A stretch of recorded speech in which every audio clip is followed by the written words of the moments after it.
As Zicarelli said in 1997, the tendency towards seasonality of a species is accentuated with increasing distance from the equator. And this is true not only for buffaloes, but for all the species that are seasonable.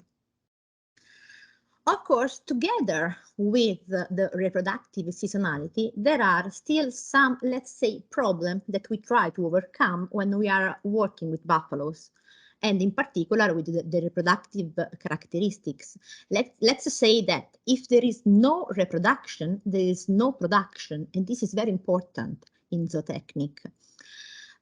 For buffaloes, it's quite difficult to have an offspring one offspring for 1 year, because it is seasonable, show natural annual fluctuation in fertility, and most of all, when are in subtropical and tropical area, there are high temperatures and high humidity during all the year. And when there is higher temperature and higher humidity, the pasture is very poor. So relatively poor nutrition can still cause a seasonal anaestrus. So at the equator, it's not a problem of daylight hours, but most about nutrition. In this graph, you can see the percentage of the distribution of the calvings during the year. And the graphs show that in Italy, buffalo at our latitudes, the buffalo accentuates its reproductive activity when the hours of daylight decrease. So let's say that photoperiod is probably the main exogenous regulator of reproduction in buffaloes. So as the daylight hours increase, the fertility of buffaloes decrease. How can we overcome this problem? We can partially overcome intervening both on the mating period or with the assisted reproductive technologies, in which case we can use treatment to induce ovulation coupled with the artificial insemination. But when we talk about light, we must talk about melatonin. Why? Because the melatonin is the hormone that regulates the endogenous circadian rhythm. And the melatonin is produced by the epiphysis. When the daylight hour increase, the light comes to the eye of the animals, get catched by the retina, and goes first to the suprachiasmatic nucleus, then the upper cervical ganglion, and at the end, the epiphysis. So the epiphysis produces melatonin, and there is an inverse correlation. So higher are the daylight hour, lower is the amount of melatonin that is produced by the epiphysis. Then, when the melatonin has been produced, these hormones act on the hypothalamus hypophysis gonads axis and will affect positively the start of the estrous cycle. Why? Because melatonin also have an antioxidant action. So the locally produced melatonin can have both autocrine and paracrine action at the somatic tissue, so including the ovaries and the testes. The melatonin has a powerful antioxidant action more than vitamin E. It is able to protect cells from the free radical damage, and in particular, it has been seen that the acyclic buffaloes had the greater amount of follicular reactive oxygen species, and so if we try to use melatonin, we can reduce the oxidative stress in summer. So the melatonin is secreted during darkness in cycles, circadian cycles. So at this point, at a point, some researchers try to understand if an exogenous administration of melatonin can be used on anaestrus buffaloes. And so both Ramadan and Kavita studied the effect of the administration of melatonin around 14-45 days before using an estrus synchronization protocol, or P4 or GnRH. In both cases, we had good result. Also because melatonin is associated positively with the functionality of corpus luteum. As Dr. Barile said before, the corpus luteum is a very important organ because produces progesterone, and progesterone is the hormone of pregnancy.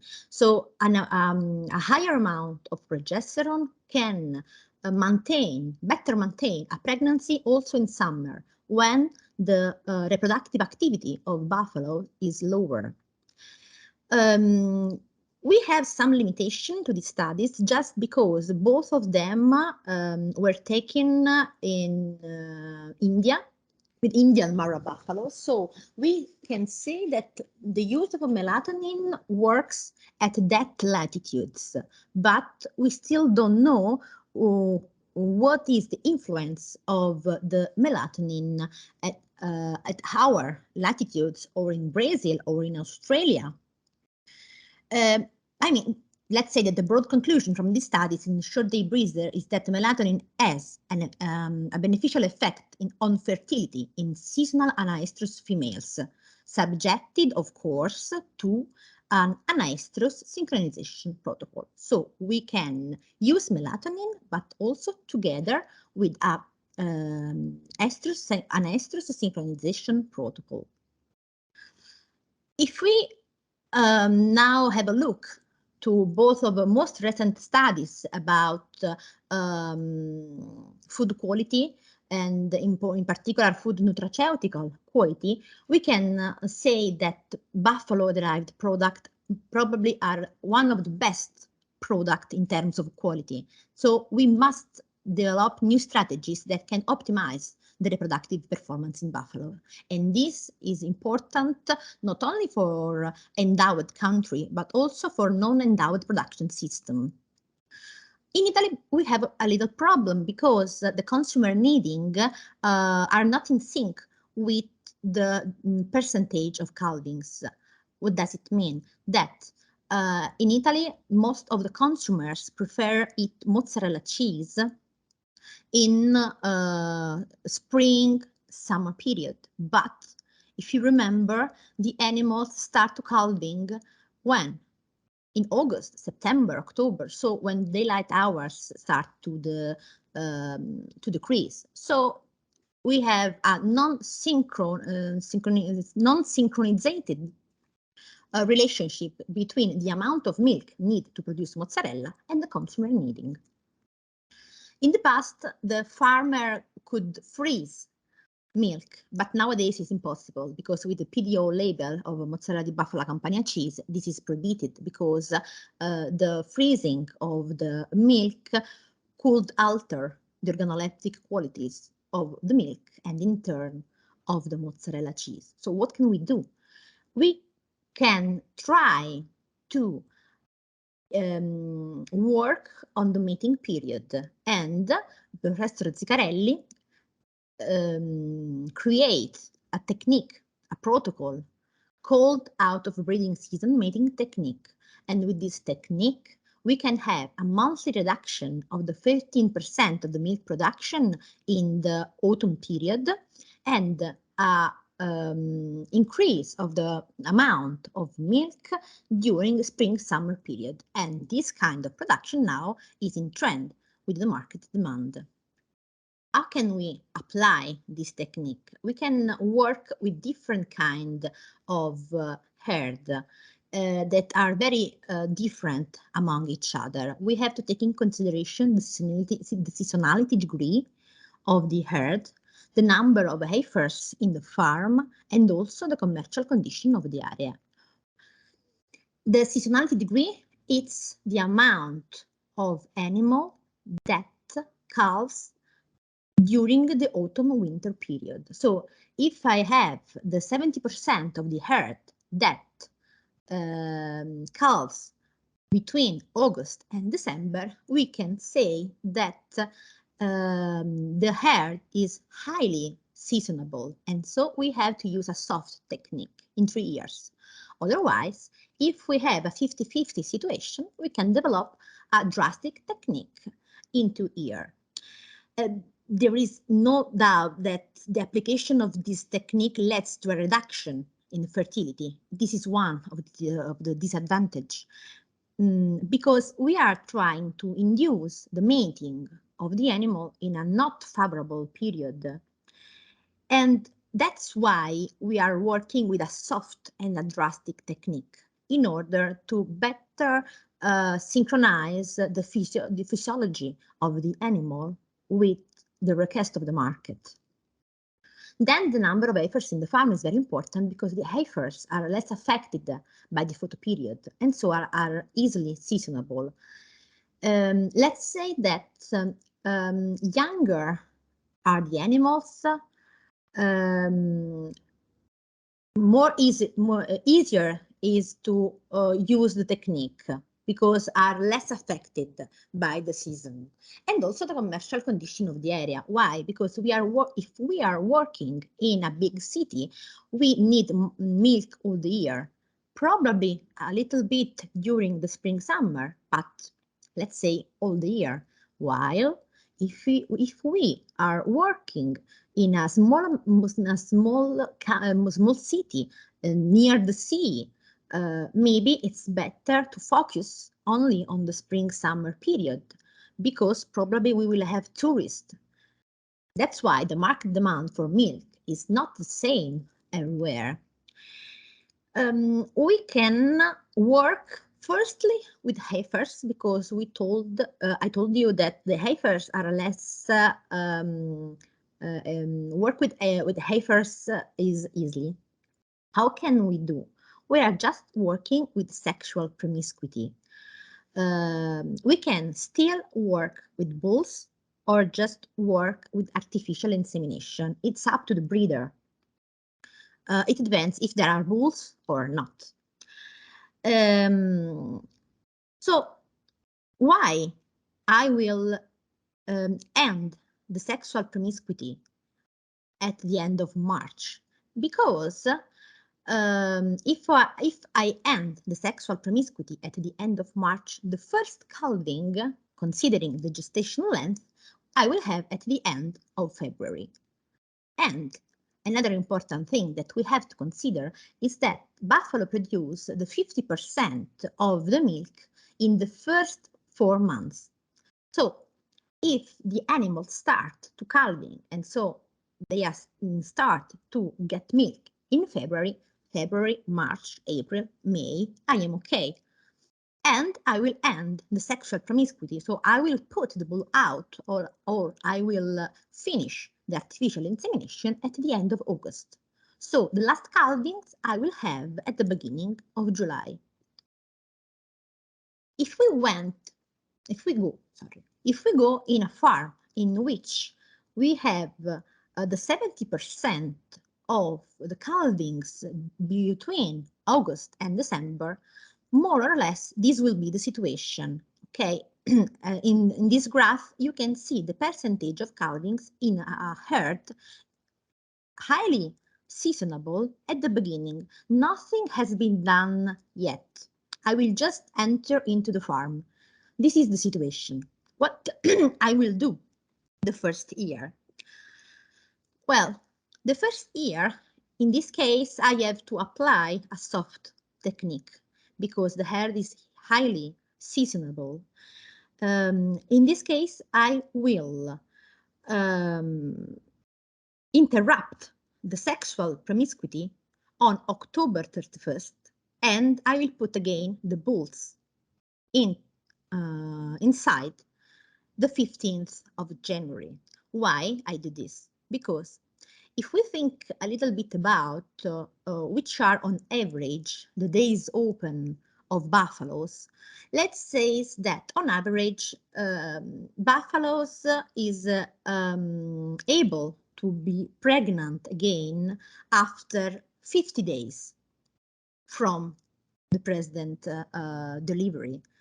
And if I put the bull out the 31st of October, the animals that have calved in August have just time to get pregnant again.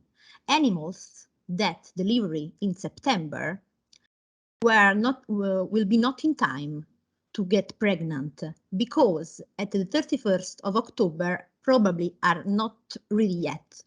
So I will lose a little slice of animals that can't be pregnant as soon as possible, and they have to wait for the 15th of January. What happened? That at the finish of the first year, I will have in my heart that I won't have deliveries, calvings, in September and in October, because the animals can't be pregnant because there are no bulls or there are no artificial insemination administration. The second year, I will anticipate the bull out by 15 days, and I will postpone the bulls in about 15 days. So I will cut again 15 days at the beginning and 15 days at the end, in order to let the animals calving between December and the mid of August. And this is what happened the third year. Again, I will just work 15 days by 15 days during the years, just because I can't just put the bull out in September directly and put the bull in on February. I will lose too many animals. I have to be very slowly, just to give the animals the time to understand the situation. And this is what happened after the 3 years of after use the seasonal out of breeding season meeting technique. What happened? That I will have the most part of calvings between December and February, and this is okay because I will have the most amount of milk during the spring-summer period. I will have quite a lot of disadvantages because I will have a decrease in fertility. Some animals that will be ready to be pregnant again must wait. And so another important thing is that if you look back, that, okay, I will have the most of the animals that calves between December and February. After the delivery, I have to wait the normal days open, so I have to wait at least 50, 60 days. But if you have a look, if I get birth in February and wait for the ordinary open, I will be in April, and in April, the daylight hours are going to increase. That's why the animals can develop a spring anestrus, so a failure to resume the estrus cycle after delivery, and the consequence is that I will lengthen the calving interval. The spring anestrus can occur in case of positive photoperiod, uterine inflammation, and that's very important because the breeder should be aware to call the veterinarian as soon as possible after the delivery to, let's say, treat the animals, and also could occur in case of unfavorable climatic condition of our country. But these disadvantages can be contained. How? We can just rationalizing the company management, so eliminate the animals that are most sensitive to photoperiod. And in this case, if you remember, this is a genetic trait. So I'm also just do a little bit of genetic selection, because I just send to the slaughterhouse all the animals that have the genetic trait of sensibility to the photoperiod.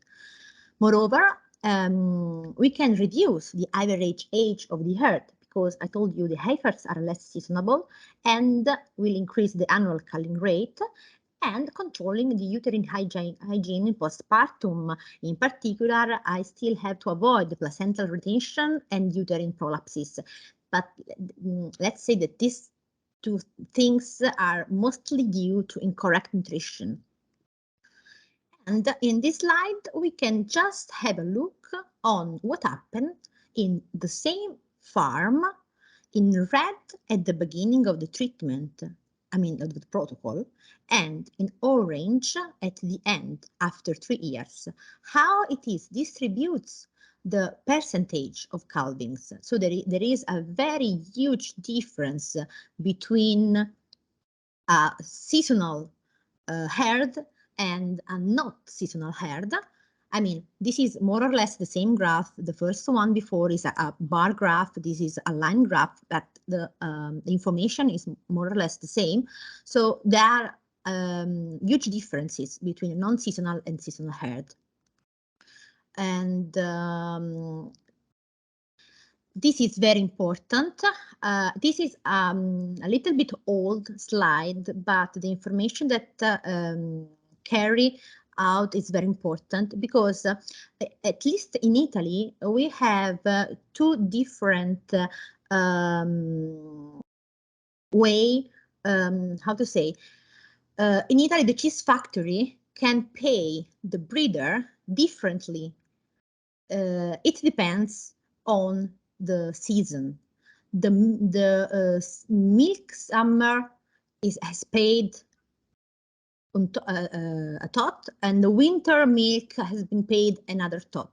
I mean, the summer milk is more expensive compared to the winter milk because it is in sync with the consumer needing.